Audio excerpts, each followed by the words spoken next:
তো hello guys, finally দেখো আমরা একটা নতুন সিলিং এর ভিডিও নিয়ে আসলাম। আজকে হবে আমার ডাব্লিউপিসি প্যানেল বোর্ড, যেটা ওয়ালের মধ্যে লাগায়। আমার দুইটা ওয়াল ডেকোরেশন হবে আর সিলিংটি হবে। দেখো এর এসি বোর্ড লাগা আছে, তার তল দিয়ে আমার সিলিং গিলে হবে। এসি বোর্ডের তলত হবে আমার ডাব্লিউপিসি প্যানেল বোর্ড, ওয়ালও হবে সিলিংও হবে। আমরা দেখো ফাইনালি আসি লেভেল টেবেল করে নিলাম। এলা চ্যানেলগুলো মারবে আনছি, পেরিমিটার মারবে লাগছি, পেরিমিটার মারে তারপরে আমার বাকি ফ্রেমটা করে নিয়ে তোমরা বোর্ড লাগবার ধর্ম। তো ফাইনালি দেখো আমার ফুটে টুটে হয়ে গেছে, এখন পেরিমিটারটা লাগবার লাগছে। আর তোমরা যদি শিখতে চান কীভাবে লাগাই আমরা সিলিং ওয়াল, তোমরা সম্পূর্ণ ভিডিওটা দেখেন। ভিডিওটা দেখলে শিখতে পারবেন আমার কামগুলো করি। আর যদি কেমন লাগবার চান তাহলে আমার কমেন্টত কয়া দিবেন, আমার সাথে যোগাযোগ করি, আমরা যে লাগে দিয়ে আসবো কামগুলো করি। দেখো আমার ফাইনালি আমার চ্যানেল কমপ্লিট। আমার এখন বোর্ড লাগবার লাগছে। দেখো এটা বোর্ড আনছি গোল্ডেন হোয়াইটটা ডাব্লিউবিসি এ। এটা ডাব্লিউবিসিটা অল্প হেভি হয় আর নর্মালগুলো অল্প হালকা হয়। দেখো আমার মিস্ত্রি দেখো কি লাগাইছে আমার ক্যামেরাম্যানের সাথে। তো ফাইনালি দেখো আমার প্লেন বোর্ডটা প্রায় লাগা হয়ে গেল, প্রায় অর্ধেক বাকি আছে। ওইগুলো হলে আমার প্লেন সিলিংটি হলে তো আমার ট্রেনের মালগুলো লাগবার জন্য। তো ওই ডাব্লিউবিসির মালগুলো থাকে 9.5 ফুট 10 ফুট থাকে। ভাইয়ের ঘর আছে 14x14। তো ওই জন্য আমার ট্রেগুলো অল্প বড় বড় হবে।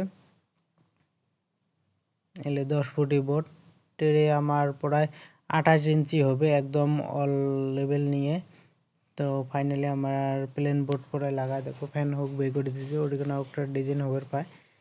যদি ডিজাইন হয় তাহলে ওটিখানেও চেলাইট থাকবে, ওই জন্য ডবল তার দেওয়া যাবে লাগছে। তো আমরা দেখো দুইটে, একজন ব্যাটারি মেশিন দিয়ে কাম করবেন, একজন লাইনের মেশিন দিয়ে। তো ফাইনালি আমার কিটে লাগা হয়ে গেল। দেখো মই সাইডের মালটা লাগবে লাগছে, দুইজন দুই পাক থেকে আমার ট্রে লাগে যাবার লাগছে। আমার এই ট্রেটা হলে তাই আমরা ওয়াল গ্লের ধর্ম। দেখো এক ফলে লাগা হয়ে গেছে ফাইনালি। আমার আর দুই সাইড বাকি আছে, এই দুই সাইড লাগা নিলে আমার কমপ্লিটই। তে আমরা ওয়ালটা ধর্ম। তোমরা সম্পূর্ণ ভিডিওটা দেখেন, যদি ভালো লাগে থাকে ভিডিওটা তাহলে লাইক শেয়ার কমেন্ট করবেন আর আমার চ্যানেলটা সাবস্ক্রাইব করে দিবেন। এসব নতুন নতুন ইউনিক ডিজাইনের ভিডিও পেয়ে যাবেন। তো আমরা কীভাবে কাম করি তোমরা সম্পূর্ণ ভিডিওটা দেখলে দিয়েও শিখতে পাবেন। তো মুই দেখো এই যে লাইনের পাইপ আছে যে এটিখানে ওয়ারিংয়ের, ওই জন্য পাইপটে কাটিং করে দিলাম, এ লাগালাম। এলা দেখো ফাইনালি আমার টিরেটের সব লাগাটার মুখ মারা।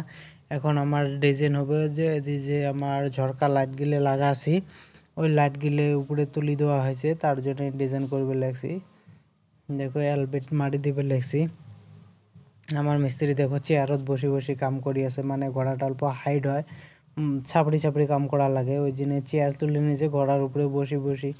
স্টার্টনার মিস্ত্রি না, ওই দেখো বসে বসে কাম করবে লাগছে।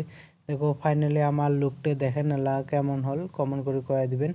আমার সিলিং ওয়াল একদম কমপ্লিট, লাইট সবগুলো লাগিয়ে দিল, চেল লাইট প্যানেল লাইট। দেখো কি লাইটগুলো কালারিং হলে অন্য অন্য কালারিংয়ের আছে। দেখো কেমন লাগিল গাইজ, যদি ভালো লাগে থাকে তাহলে আমার ভিডিওটা বেশি বেশি শেয়ার করে দিবেন। এই নতুন ইউনিক ভিডিও পেয়ে যাবেন এটা চ্যানেলত। আর যদি কাইও করবে চান আমার কমেন্টত কয়ে দিবেন, আমরা যে কাম করে দিয়ে আসবো। তো ফাইনালি আমার ভিডিওগুলো যদি দেখি ভালো লাগে তাহলে আমার চ্যানেলটা সাবস্ক্রাইব করে দিবেন। এই ইউনিক ডিজাইনের ভিডিও পেয়ে যাবেন এটা চ্যানেলত।